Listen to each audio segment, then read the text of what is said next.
Paul Scarlett, 47 Carroll Road. I'm here on behalf of the Townhouse Oversight Committee to give the board an update on what we've been up to over the last few months. I thought what I'd do first, Mike is going to have the bulk of this. He is our architect and is far more expert at all of this than I am. But before we jumped into that, I thought it would be prudent to just kind of give a little background.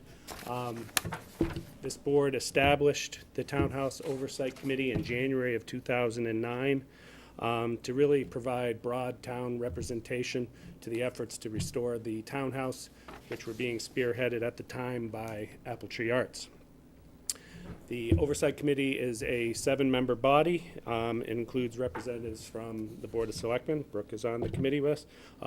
The Historic District Commission, 2 representatives from Apple Tree Arts, and then 3 members at large. Can we put the PowerPoint up now?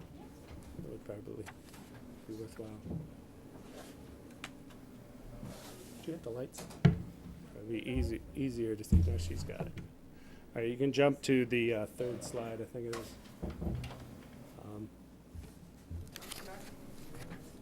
If you want to go back to the first slide, I just showed, because that's the only drawing we have. This is a early representation of the Great Hall being brought back to assembly purposes. It is not necessarily the final rendition, but it gives you an idea. All right, if you can jump ahead 2 slides now, the very next one.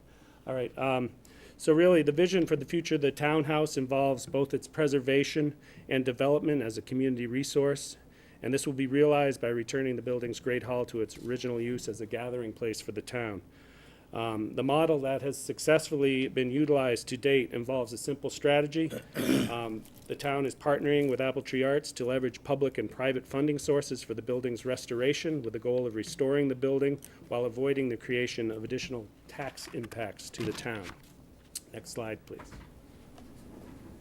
This gives you an idea of a little bit of the work that's been going on. You know, the original tin roof was our first thing that needed to be restored. It was badly leaking and was in danger of really collapsing.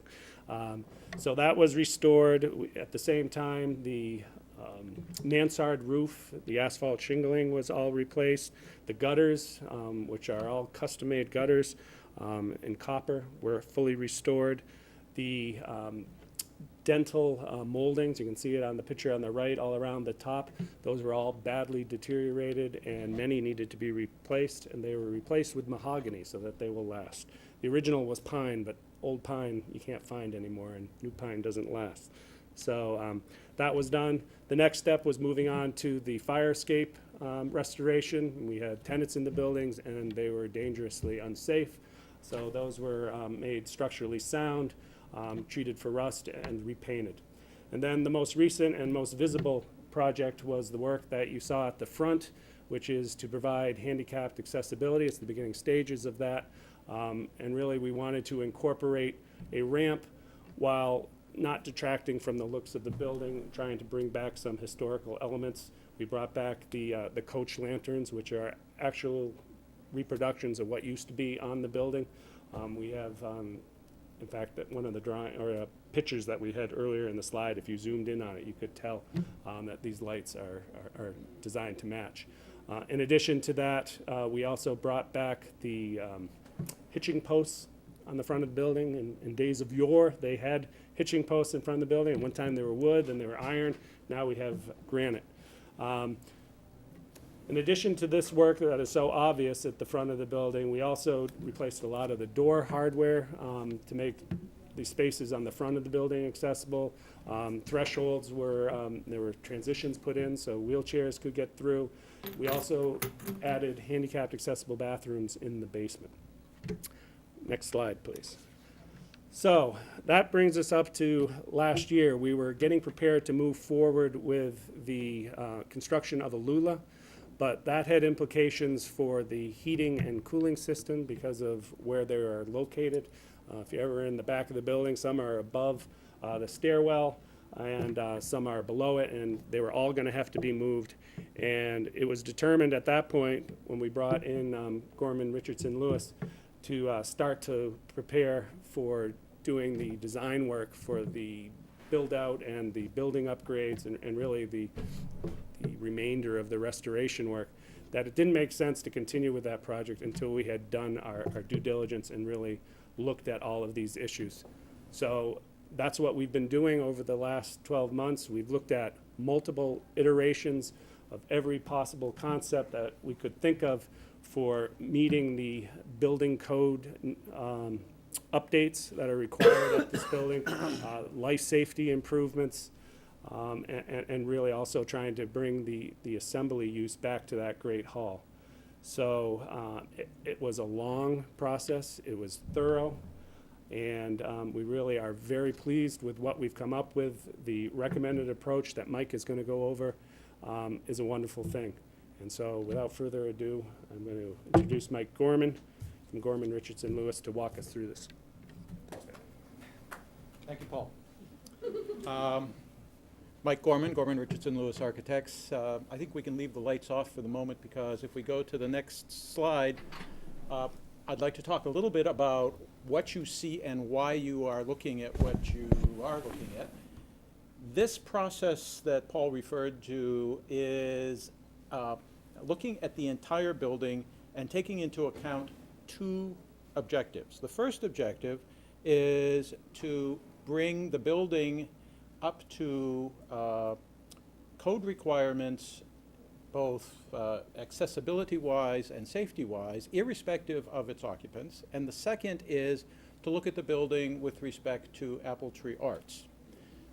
The two are not mutually exclusive. They, in fact, converge on many of the things that are required of the building in order to make it work well and to function into at least the next 50 to 75 years. So that's the mindset here. And I want to be clear that the committee has given me direction that this should not be a patch job. It should not be looked at piecemeal. It really needs to be looked at as an entire project with a focused goal that can be realized as a project that is going to be most efficient in time and dollars.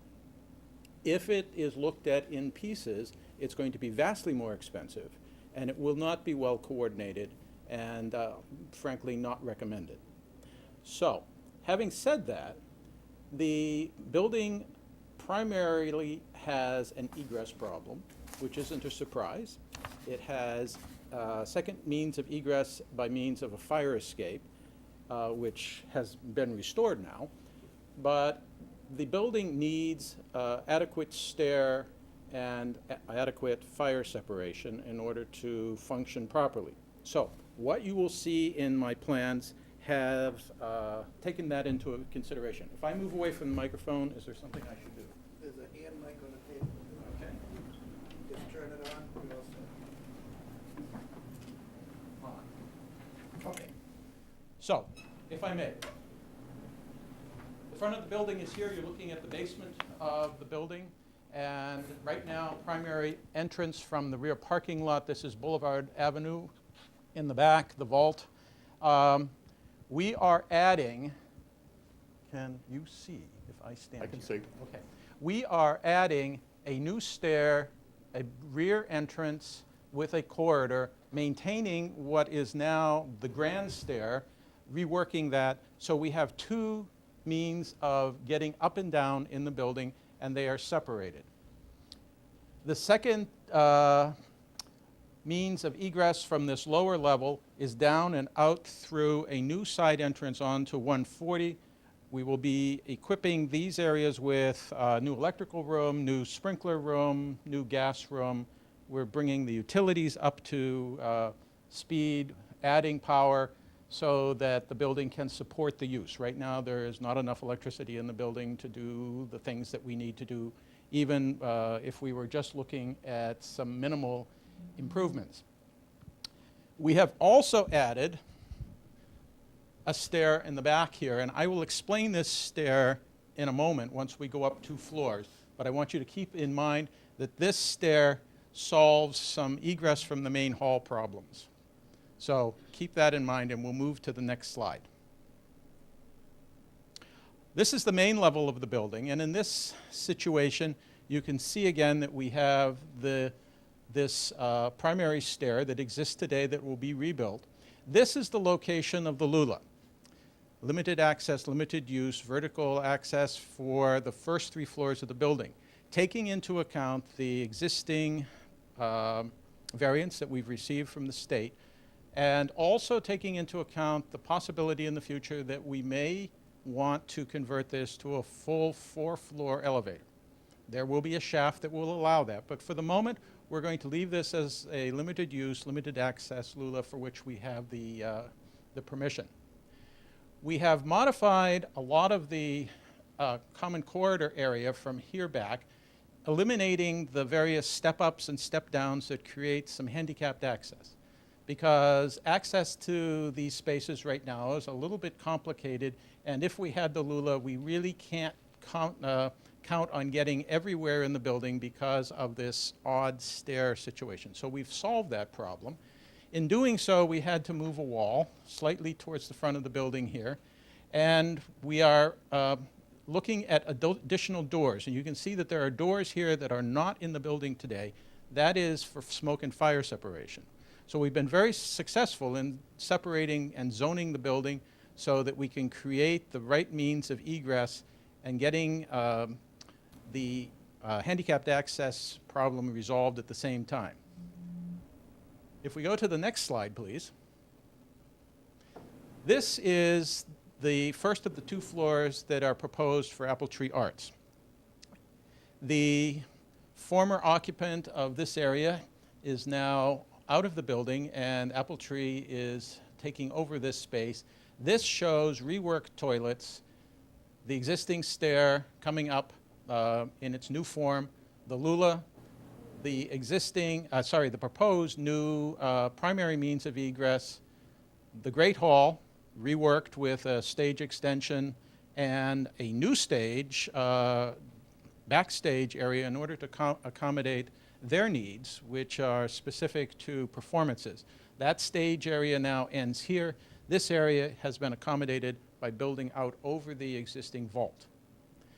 This stair, which I called your attention to earlier, is the means of egress from the stage area and can serve as a second means of egress if we rework the plan. The choice has been made, however, to keep the stage area as you see this drawing and not create a corridor through here. And that choice was made because the stage area for Apple Tree Arts was considered a primary objective of their program. We have a ramp coming up to the stage. Handicapped accessibility has been provided all through this.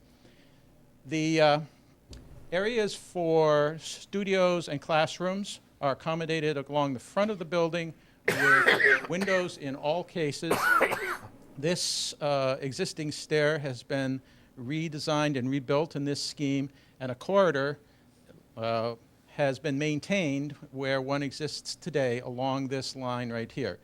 We have provided a door out the back so that there can be access to small kitchenette area. The toilet areas have been completely redesigned and compacted. The scheme that was originally proposed was to add another toilet area in here, and at the rate we were going to have all toilets and probably 4 different toilet rooms. That has been completely eliminated, and we have now 2 centralized toilet areas. And if we can move to the next slide, please. On the upper floor, you see at this point that the Lula has disappeared. The Lula sits right here. We will be working the plan in its final form so that the shaft extends up and then is simply converted into a storage closet for this upper floor. In the future, it can be opened if there is desire to incorporate a 4-stop true passenger elevator. The balance of these spaces are classrooms and studios. The balcony area is going to continue to be studios. And the forward portion of the balcony will be reserved for the electronic lighting, video, and so on that's necessary in order to support the auditorium space. Over the backstage area, there was need for some dressing space for the stage so that it can operate as a true theater. So there are 2 dressing rooms accessible by means of the extension of that stair. So we have used the space that's available within the footprint of the building entirely. The intention is, of course, to restore the common spaces to their historic criteria. We'll be working with both the town and the state in order to reach the right answer for that. And on the exterior, if we could move to the next slide, I've shown this back elevation. This is looking from Boulevard Avenue towards the back of the building. You are seeing the extension on top of the vault. This is the vault. This is the extension. You can see over there it's noted as new. And this colored portion is the back side of that new stair, which wraps around the existing stair.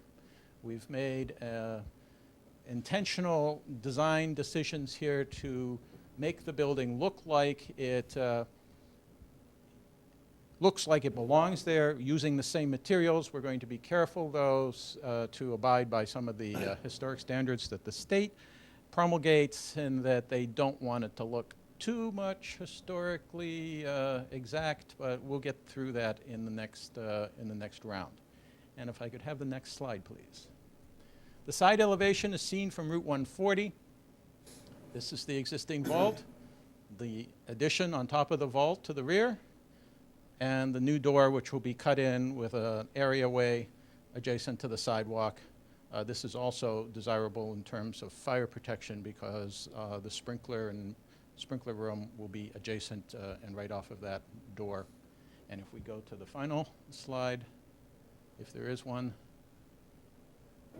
Well, I guess there is none. Okay. That was it. You gotta back Go for up it. one. You gotta back up one. Okay.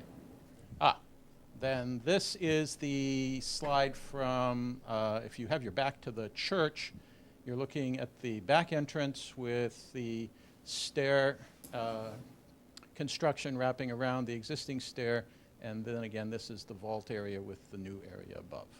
So now I think I'm done. So why don't we turn the lights on?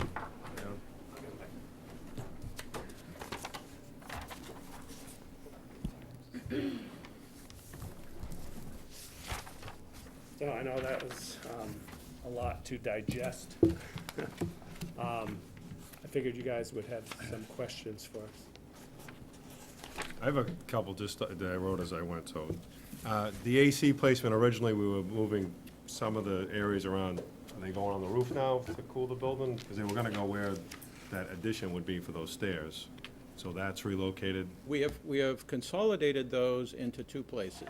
We have consolidated a bunch of them on the ground adjacent to, we have a small area over here. There's All right, in the courtyard? yeah. Okay. So there's just enough space there to accommodate what's left. And when I say what's left, we are going to be eliminating all of the units that serve the 2nd and 3rd floor. So the 2nd and 3rd floor will be heated and cooled by means of units which will probably be sitting here. We keep moving them around, but right now they're sitting right over here, and they just slide in. It's not a big lot, as you know, and it's locked in by I'm a little slow sometimes. It's locked in by Boulevard Ave on the back here. It would be ideal to look at where the property line on Boulevard Ave here is, and if we do a little bit of planning, take care of this intersection down here, and this Boulevard Ave kind of bleeds all over the place. It'd be nice to really align that properly. And if in doing that, we could squeeze a little more space out of the back here, that would be advantageous to everything, including the parking and the line of sight issues that exist out of this parking lot. Does parking get impacted by this? It does, Lose some? yes. It does because right now, This portion of the building doesn't exist, and that means that there is one more parking space back there, which we will take away. So we are removing one parking space in this scheme. And the dumpster sits back there too, so logistics, I don't know. Yes. Maybe it's too far. There is upfield, but- there is a dumpster, and it's a bit of a squeeze, and we're working on the site plan right now. Yeah.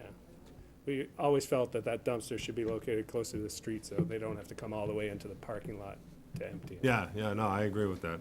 The vault rehab that we're going over now, even if town meeting, that doesn't impact, except you're going above the place where we're gonna put the door in where the historic Right, they society could move is. forward with that, and we can just extend the line when the time comes to do it. For the conditioned air? Yeah. Okay. Now, we did some analysis about the electricity and the gas meters. Hopefully that can be, complement the work you've already done, but how much more of an upgrade for electric are we thinking? Do we know that detail? We don't know the amperage at this point, but it is not insignificant. So you're gonna go from 4 to 12, maybe? Well, 4 to 1,000 is Yeah. most likely, but I don't want to commit to that. No, I know, I'm just trying to get a ballpark. Did you, in terms of seating too, that's another question I had about, what is that, like 97 seats? 125. And we think we can squeeze 150 in there. Those are very generous seats. So if we make the seats a little tighter, we think we can fit about 150. Oh, that's a good number, Yes. that's a lot. If Those you going to be permanent seats or? No, folding? they'd be folding chairs that you could move out, and you'd be able to reconfigure the space, so if you wanted to do dinner theater, or if you wanted to have a wedding reception there, lots of different events, a retirement party, you'd be able to have tables and chairs set up. And don't count the number of seats that are on the plan, because that just shows generic seating. Yeah. It's not the actual number that can be seated. Now, that hallway you talked about with the doors on the first floor, we've always had a heat problem there. Are you providing for heat in that main hallway? Because there's no heat there now. There used to be, it was disconnected.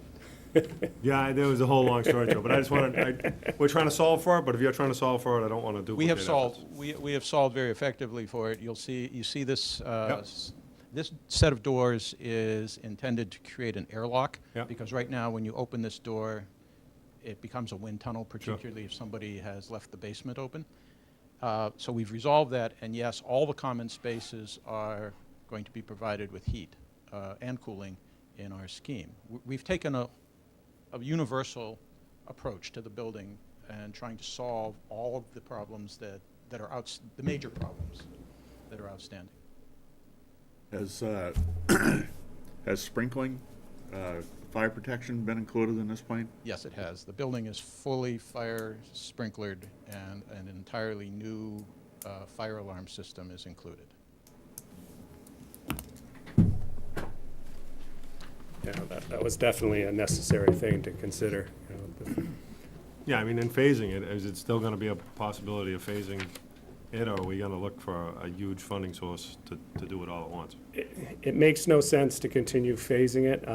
We did phase it for the beginning phases of the project, but it's much more expensive that way to do it, and the needs are so great for the building that it makes no sense to continue in that pattern. So we are looking to do some major fundraising so that we can move forward.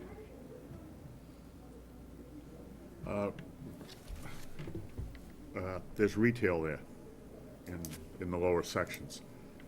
How are you going to overcome the inconvenience that you're gonna create by doing this all at once? Has that plan been thought of? Yes. The amount of work that needs to be done in suites 15, 14, and Peggy's Place down here along the front is relatively minor. It primarily consists of installing the sprinkler system and some minor upgrades to and repositioning of walls.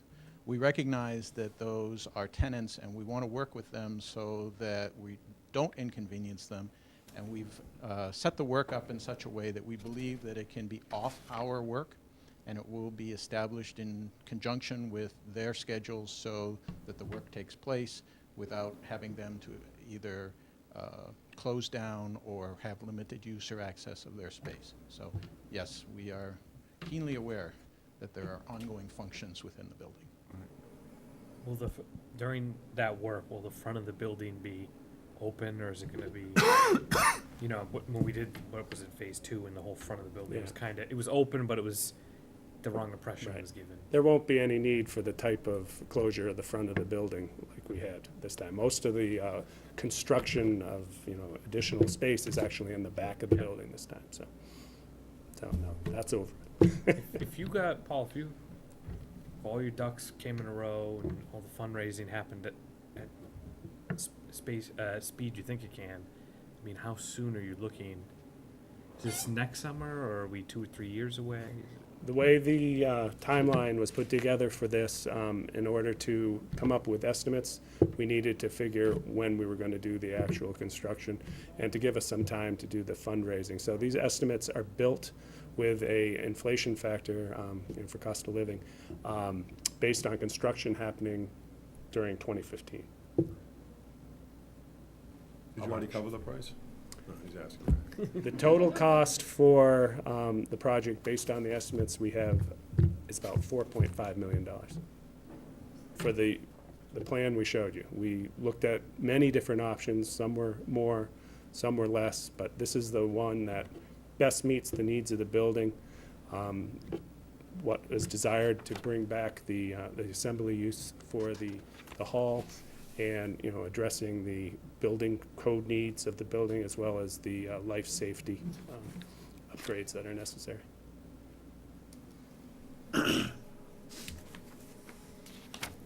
Now, of that 4.5 million, we already have about 650,000 that hasn't been used and allocated and can be put towards that. So it's about 3.85 million that we need to generate. How much have you raised so far? Total project is about 1.7 million has been generated so far, and about little over $1 million has been expended on the project. And roughly, the split of that money is, don't hold me to it, it's somewhere between 60-40 and 70-30, somewhere in that range, between town funds, which are a mixture of budgeted funds that you guys had set aside back in 2006, revenues from the rent of the townhouse itself, and the bulk of it from Community Preservation Committee. And then, you know, all the outside funding that we got from the state and from private foundations. So there'll be no more basketball upstairs. No, bring it back to what it was originally intended for, I think. How many square feet, does the town lose any rental square feet out of this Yes. square footage? Yes. I mean, the bathrooms in Cirrus aren't there now, are they? These are here, Yeah. yes. They are there now? And at the Okay. moment, there is some question as to whether or not they will need to be upgraded to accessibility based on the scope of the project. So we've left these alone for the time being, but they Okay. may be involved. To your question, does the town lose any rentable square footage? They lose about 150 square feet right here, because we're taking space primarily from Suite 14 and just a small amount from Suite 15. There was a small Widen space that too area? in the basement, You moving a wall or something in that area to make Yes. the corridor bigger? Um, Or is it because of the Lula? It's or- because of the Lula. Yeah. Right now, this wall that is shown is about in the middle of the existing corridor. Okay, And the wall between Suites 14/15 is over about 2.5 feet. So we had to push this back in order to get the width that was necessary, plus door swing and accessibility issues under control. So that's why this was pushed over. And Paul reminds me that I took a small amount of space. Actually, I took and I gave back. I took with one hand and gave with the other, I guess is what we did. We took a small amount of space from the Suite 109. is this where is this, the cellar? where TR Fasteners used to be. Yes, Okay. in the basement. We like to call it the lower floor rather than the basement. Okay, And we returned a small amount, about 28 square feet, to Grafton Historical, because the existing entry to the back of the building is here, and that space is no longer necessary, so we were able to return a small chunk over here. I'm looking on page 2, I guess second floor. And it shows steps. It shows steps like into space 14. By second floor, do you mean the ground floor, John, or do you mean? The one with suite 14, suite 15, Peggy's Oh, yes. place is? Yes. There's That's an steps excellent there. question. How does that become handicapped accessible to the restrooms? About the same way as it is right now, and that's not meant to be a short answer. The way the building has been approved for accessibility under the variance that we have, these 2 suites would still have to accommodate stairs which exist right now in this corridor. What we have done is we have removed those stairs so that we could facilitate access to the vertical transportation right here, and we have moved those stairs to within the spaces. So the grade difference between suites 14 and 15 and the main corridor, or the main portion of the building, exists, but it's accommodated for handicap access by means of an at-grade exterior, you have to walk outside and back into the building, route. So we've left that alone because we've already been granted the variance for that. So we're not making the situation any different, we're just relocating the stairs. Right. Now, that isn't to say we won't have to revisit this with the AAB. I mean, as a gesture of good faith, we have to go back to them anyways, but we do have a variance. They knew what the purpose was for the building, what our ultimate goal was, and we're not, like was just stated, we basically aren't changing anything there. We're changing the level of the floor to eliminate the stairway in the hallway, but the stairways will still exist, just they'll be in the space now. So that, along with the bathroom on that same level, the 2 bathrooms there are things that we will have to address with them. It is a rather difficult building to work with. Yes, it is a challenge.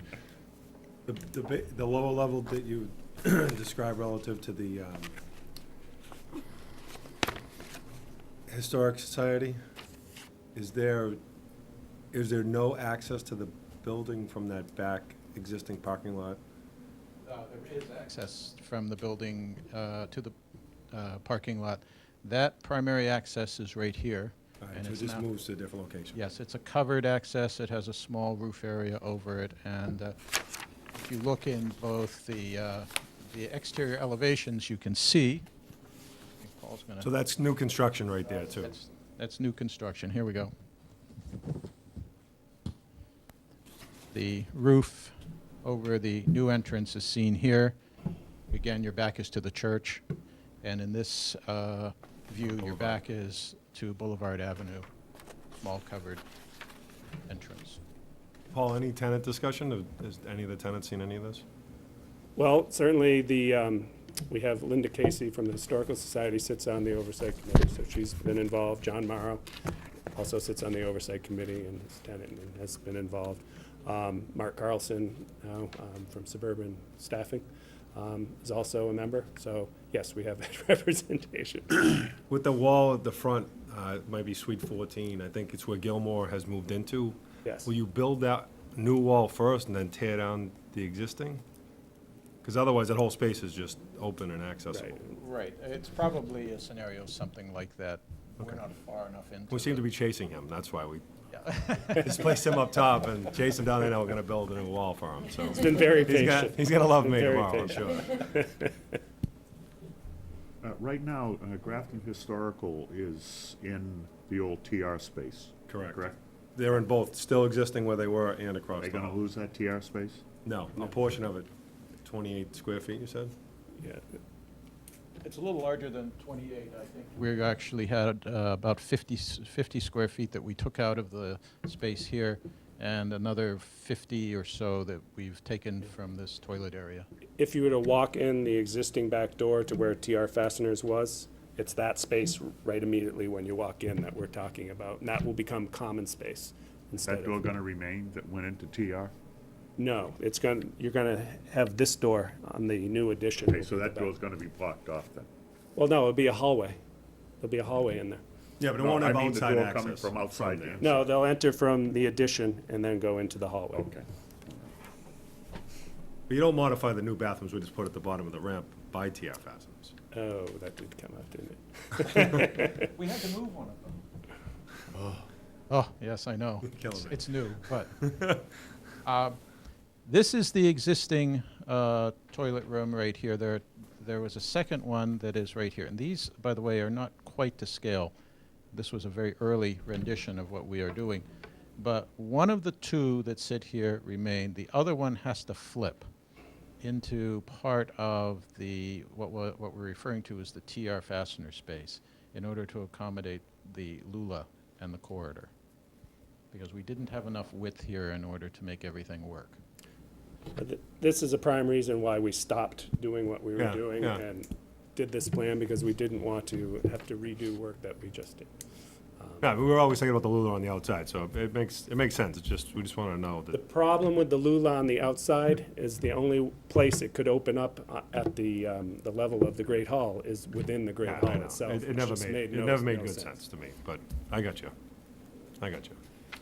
And that was probably one of the biggest bones of contention was, having that Lula there. One of the other plans we looked at had an addition that was larger and had a full-service elevator, but the price tag on it was significantly higher than this. And this one, even though we're putting in a Lula now, we have the option of putting in potentially an elevator. It doesn't mean we have to block it off immediately. We could actually move forward with that right away if that was what we wanted to do, and we had the funds to do it. We had to balance things out in order to come up with the plan that made the most sense. You talked about the Lula and going up to the fourth floor and future expansion. How did I write the note? Can a Lula only service so many levels, and that's why it has to go to a passenger elevator after it goes to the floor? Three levels or 40 feet is Okay. the limitation on a Lula. So It's hydraulic, right? it's, Pneumatic, I guess, underneath. well, it's Yeah.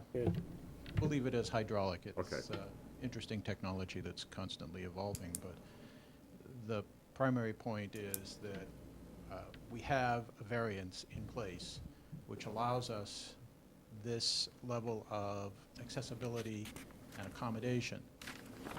We, as designers, felt that it was important to look towards the future and provide a way for complete accessibility on all levels of the building if that's what the town wanted. But that is not what our plan includes right now. We are using the variance that we've been granted so that we can manage our costs The way as the effectively as The possible. way the variance works is that we need to provide appropriate accommodations for anything we have on the third floor. If you had somebody with accessibility issues, you'd have to have a comparable space on the second floor that you could have the class. So that's what we've done. We've got both large and small studios on the second floor as well as the third floor, so that we can provide those appropriate accommodations. So it just makes sense to leverage the variances we have, because it does cut down on the price tag of what is a rather large project. Is there a huge delta between a passenger elevator and a Lula to get to that fourth floor? The equipment itself is not that high. I think it's about $100,000 difference, but it's everything else that went around it that it made it about a $500,000 to $600,000 delta between the approach that we decided to go with and that. So building it for future, you would still have to change out, you'd still have that cost to bear. If in 10 years we wanted to get to the fourth floor with a passenger elevator, you still have that $500,000 cost. No, with this configuration, where we have the Lula and potentially a elevator in that Lula space, it's only about a $100,000 difference. You'd still, if you just set up the shaft and you don't put the elevator in right away, you're gonna have the expense of the equipment down the road and the installation of it. Just to clarify, because I see a little bit of confusion. Paul was referring to the scheme where we had a full-service elevator and it was located over here. And we pulled it out of the core of the building and in that solution, we didn't have to move toilet rooms around. There were some other little things we didn't have to do because we didn't have to push this wall over. But in order to cut the cost and strike the balance that we referred to earlier, we decided to pull the Lula inside. So if we had left the scheme with the elevator over here, that is the $500,000 delta. In this case, what we've done is we've carved a shaft out of the center of the building. Now, it's going to require a little bit of structural gymnastics because we're actually cutting through the existing exterior wall of the building in order to accommodate this shaft. But we're going to do that. We're going to make that slice the whole way up to the roof in such a way so that in the future, if you want to upgrade this from the existing three-level Lula to a four-level, fully accessible passenger elevator, that is about the $100,000 delta. But we opted not to put the $100,000 on the budget now because we have the variance, and it seemed like a reasonable alternative. We So do what's have it cost plans to to build a include. shaft for that fourth level? I guess that's what I'm trying to figure out. It's Just the it's shaft. almost, I don't want to say it's zero, but if I could take you down a technical discussion slightly. The way the building is constructed, there's a masonry wall that goes up the three levels, and then there is a wood-framed mansard roof above that. We are going to essentially slice that whole portion of the building out. And we looked at leaving the mansard and part of the masonry above and supporting it structurally with steel. The trade-off was that the cost of putting in that support to leave what was above versus taking it out and simply extending that shaft preparation the whole way up was almost a wash. So it seemed obvious to us to take advantage of that wash and provide the town with the flexibility in the future. The shaft itself will not be built all the way up. The shaft itself will terminate at the floor of the fourth floor. At that point, that will be usable space. In the future, that can be turned over to a shaft and the elevator can be extended the whole way up. I got it. That makes sense. The way we're looking to bid when we get to that, and we're nowhere near there at this point, is to have an alternate bid for that work. You know, if we wanted to do the elevator as part of the project, we'd have that ability to do that. And one other alternate we're gonna look to add, essentially the only elements of the restoration that will be left after all this work is the restoration of the windows, the repointing of the brick, and then painting the exterior woodwork. Some of it's already been painted, the whole front of the building, woodwork has been painted, the portico and all the windows. And the row of woodwork that's immediately below the roof has also been painted. But by the time we finish this project, it's gonna be time to paint that stuff again. So we might as well include that. So we will have an alternate for that work as well, which I don't have a figure for you yet to say how much that will be. But, If we could go back to the elevator just for Lula. You said it, the apparatus that you're looking at will only extend 40 feet, which will only accommodate 3 floors. So if it is decided at a later date to reach to the 4th floor, then that apparatus comes out and a new apparatus goes in. So there's an extreme cost involved in that, right there. That's the $100,000 that we're referring. So it's $100,000 to take the old out, or the The Lula out. the Lula out and put whatever mechanism in that has to go to the 4th floor. No, don't think of it that way. It's $100,000 more than what we're investing in the building. The cost, I understand your confusion. Our approach was what would be the delta between the Lula and the full-service elevator. That number in this scheme is $100,000. Your question is, what is the cost to remove the Lula? I'll take you through some rough numbers as long as nobody condemns me for being off a little bit, but roughly $50,000 is the cost of the Lula equipment. So if you're going to take that out, you take $50,000 and you put it over here. Then you're going to insert a new elevator. So the elevator equipment itself is about $150,000, somewhere in that range. So you're going to put that equipment in, and you're going to extend the shaft. So by the time you do that, you have 50, 150, probably another 50. You're probably at $200,000. So it's $200,000 in the future, $100,000 now to make the change. But we felt that budget is tight, we have the variance, so we didn't. We would certainly, no one I think is going to argue if we have the budget, is going to argue about whether or not the third floor accessibility with a full-service elevator is ideal. I think we'll all say yes. Is it- That's, Is $100,000 not, when you look at a $4.5 million project, $100,000 doesn't seem like that much. Right. And if we have the money, we would definitely want to go that. That was our preference, certainly, to have an elevator versus a Lula. Basically, when the AAB looks at it, their top preference for accessibility is an elevator, a full-service elevator. The next step down is the Lula, and then you go to a vertical lift, which is something similar to what they have at the Congregational Church here in town.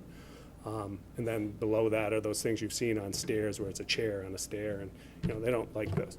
So Lula, from an accessibility standpoint, is not the optimum. It's also not the optimum from an emergency standpoint, being able to get a stretcher in a small elevator. And I don't even know if we have a full service elevator in that shaft if it would even accommodate a stretcher. we will have to by code. By code. If we put an elevator in, it has to accommodate a stretcher. So there is that element. Unfortunately, money is something that we have to consider. I mean, if it wasn't, we would have gone with the other configuration that was 500,000 more. But I know the town is strapped for cash. We're trying to develop a plan where we're not looking for the town to budget money. We're trying to go to outside sources to keep the cost down. When we do go to the town for money, we use revenue that's generated by the townhouse itself, money that had already been budgeted, or CPC money, which has already been set aside with the purpose of, partially, for historical preservation. It's one of 4 purposes that money can be used for. And that committee's been very supportive of this project because this is arguably the most historic building in town, certainly the most historically significant town-owned property. And, it's on the register of historic places, both the national and the state. So it is a significant building.